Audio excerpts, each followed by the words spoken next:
Welcome back to Military Mondays. I'm your host, John Reeves, with my co-host, Dan Lehman.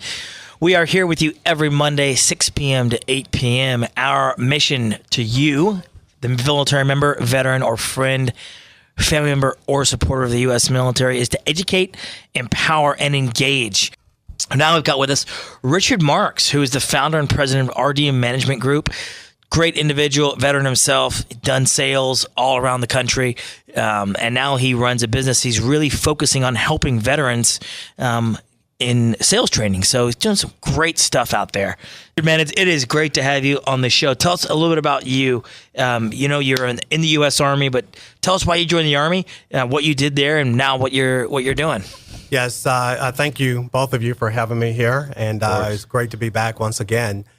But of course, I served in the Army. I separated from the Army back in 1987. Yep. And back then, that's when I knew that I wanted a career in the business of not necessarily sales, but really helping and assisting customers, and really helping them while connecting a product and or service with the client.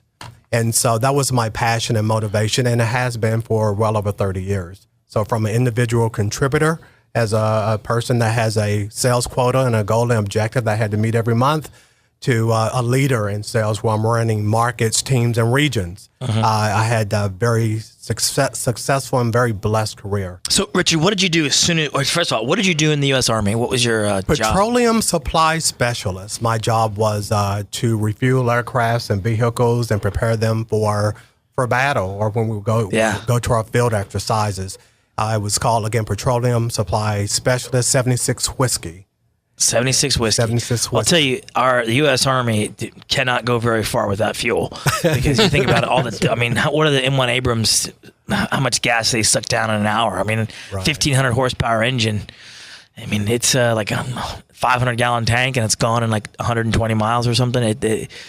Our Army runs on fuel, so very, very, very... very useful job to have, for sure, being in the U.S. Army. So then you got out of the Army and you went into what? Started working a little bit in sales? Yes, my very first sales job was working for a Mitsubishi car dealership back in Nashville, Tennessee. Yeah. Yes. That's incredible. It was interesting, to say the least. I'm very fortunate and blessed that I survived that 30-day experience. I was going to say, how long did that last? It was very horrific, and just in terms of the philosophy of the leadership and the structure. Right. And that did not work very well for me. However, I did not deter my motivation to continue to stay in the customer service industry. Don't you find that the term sales, I've talked to a lot of people in sales, and really, sales to me is not a dirty word, right? I think sales is the best industry ever, right? Because a lot of people feel like they're selling a product that's really, no matter what, you're selling yourself all the time, right? I see my job as sales, but I don't see my job as selling what I'm selling. I see myself as selling my abilities to advise a client in a way that's best for them, right? And you're absolutely correct. Again, sales has that native connotation, that just the word sales. And so I speak with people every day who I don't want to say hide behind, but I hear job titles: financial advisor, insurance agent, you name it, account executive, global. Exactly. It's all sales, and it's a real great estate thing. Consultant. When I got out of the U.S. Marine Corps, I went from being a Marine officer, one of the most highly esteemed and looked at careers, to a real estate agent, which is probably the bottom of the barrel. Just above mortgage banker. No. Mortgage bankers actually, if you look at the worst looked on professions, it's used car salesmen, lawyers, and real estate agents. Those three are just lumped in as just like the scum of the earth.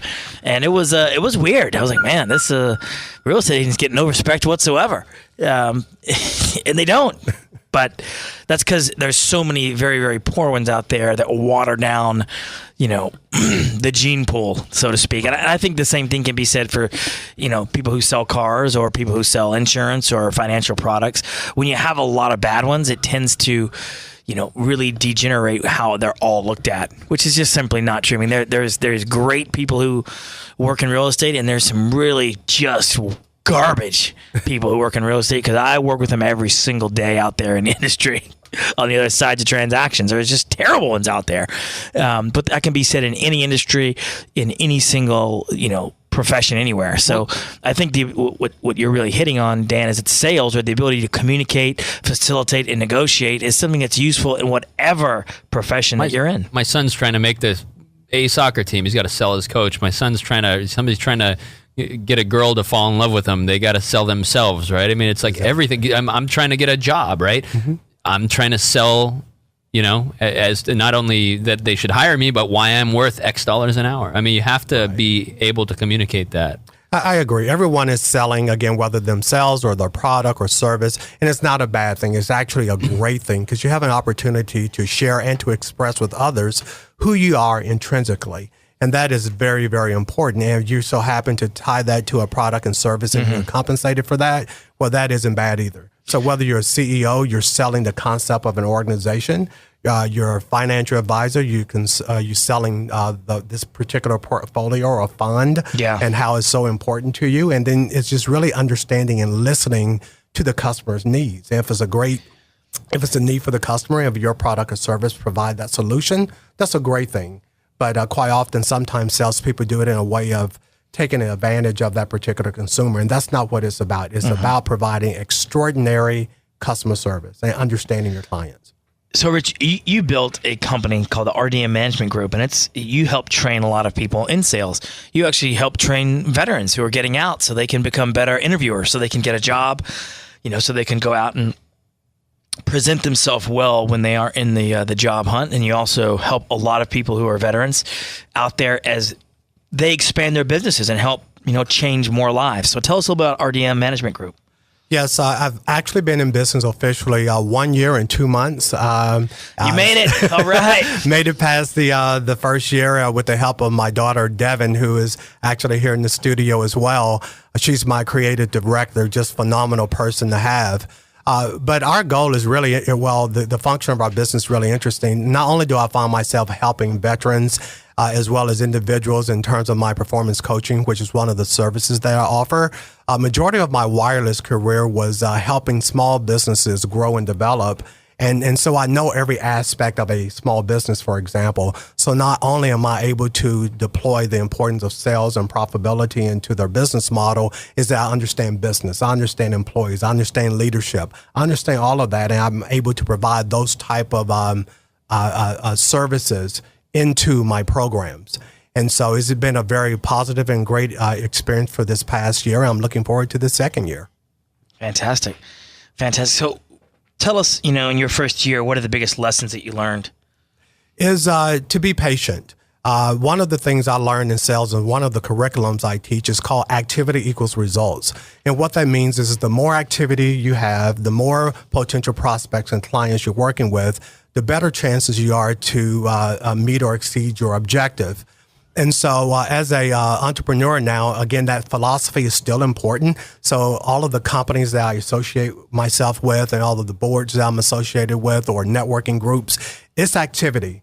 And I have to make sure that I communicate with the right people for the right reasons and really uncover those needs. And it's like planting seeds. Yep. And so I'm a farmer right now. I'm planting seeds, and those seeds are now starting to sprout.